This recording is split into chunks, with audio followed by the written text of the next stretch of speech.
بسم اللہ الرحمن الرحیم۔ السلام علیکم ورحمۃ اللہ وبرکاتہ۔ ناظرین کرام، آپ دیکھ رہے ہیں پروگرام بات چیت اور میں ہوں آپ کا ہوسٹ عبید الرحمن شفیق۔ جیسا کہ ناظرین کرام آپ بخوبی جانتے ہیں کہ پروگرام بات چیت میں ہماری یہ کوشش ہوتی ہے کہ ہم معاشرے میں بسنے والے ہر ایک انسان کو اس کے کردار سے واقف کروا سکیں کہ وہ کس طرح معاشرے کی ترقی میں، معاشرے کی اصلاح میں اپنا بنیادی کردار ادا کر سکتا ہے، اور جب تک اس فرد کے نظریات درست نہیں ہوں گے اس وقت تک وہ معاشرے کی اصلاح نہیں کر سکتا۔ ہمارے موجودہ دور کا جو سب سے بڑا مسئلہ ہے وہ ہے ہمارے نوجوانوں کے اندر نظریات کی جو پختگی ہے وہ کم سے کم ہوتی جا رہی ہے، اور اس کی بنیادی وجہ ہماری تعلیم ہے، اور وہ میڈیا جو ہمیں دکھا رہا ہے وہ تمام کے تمام نظریات، وہ تمام کے تمام افکار جو مغرب سے آ رہے ہیں۔ ہمارا آج کا نوجوان ان افکار کے اثر میں ہے اور وہ وہی سوچتا ہے جو ہمارا مغرب سوچتا ہے۔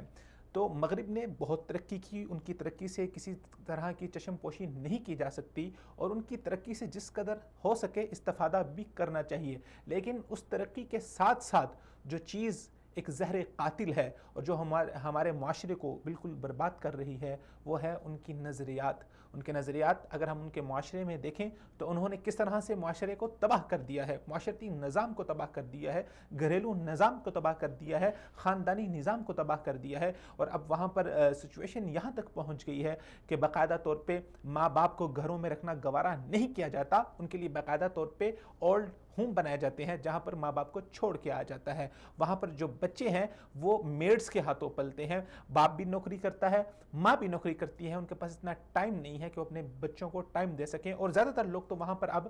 بچے چاہتے ہی نہیں ہیں۔ ان کی کوشش یہ ہوتی ہے کہ ہم شادی کے جھنجھٹ میں نہ پڑیں، ایک دوسرے کا استعمال کریں، ایک دوسرے سے فائدہ اٹھائیں اور ایک لیونگ ریلیشن شپ میں رہیں۔ تو یہ ایک معاشرتی تباہی ہے، جو ایک معاشرتی بربادی ہے جو مغرب میں ہے، اور ان کی ترقی کے ساتھ ساتھ جب ہم آنکھیں بند کر کے ان کے نظریات کو لیں گے، ان کی ترقی کو حاصل کریں گے، تو یہ سارے کے سارے مسائل ہمارے پاکستان میں، ہمارے اسلامی ممالک میں بھی پیدا ہوں گے، اور یہ پیدا ہونا شروع ہو رہے ہیں، اس کی ابتدا ہو چکی ہے، اور اگر ابھی ہم نے اس کے اوپر قابو نہ پایا تو گزرتے وقت کے ساتھ ساتھ یہ ایک ایسا بڑا مسئلہ بن جائے گا جس کو حل کرنا، جس کے اوپر قابو پانا پھر ہمارے لیے ممکن نہیں ہوگا۔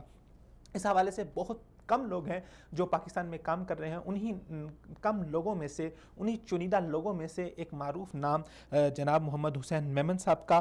جو کہ چیئرمین ہیں ادارہ تحفظ حدیث کے، اور اس طرح اصلاح الناس ایجوکیشن انسٹیٹیوٹ کے بھی چیئرمین ہیں۔ 28 سے زیادہ کتابیں لکھ چکے ہیں، اور ان کا زیادہ جو تخصص ہے اور جن کی زیادہ اسپیشلائزیشن ہے وہ اسی حوالے سے ہے کہ کس طرح ہمارے نوجوان کو جو بنیادی افکار ہیں، جو بنیادی نظریات ہیں، جو ہماری اسلامی اساس ہے، اس کے اوپر کس طرح سے پختہ کیا جا سکتا ہے۔ بدقسمتی سے ہمارے تعلیمی ادارے یہ چیز دینے میں پوری طرح سے ناکام رہے ہیں، ہمارا میڈیا یہ چیز نہیں دے رہا، تو بہت ہی مبارکباد کے مستحق ہیں وہ افراد جو اس حوالے سے کام کر رہے ہیں۔ جناب محمد حسین میمن صاحب آج ہمارے پروگرام میں ہمارے ساتھ موجود ہوں گے، اسی حوالے سے ان سے گفتگو شنید کریں گے۔ سب سے پہلے میں محمد حسین میمن صاحب آپ کو اپنے پروگرام میں خوش آمدید کہتا ہوں۔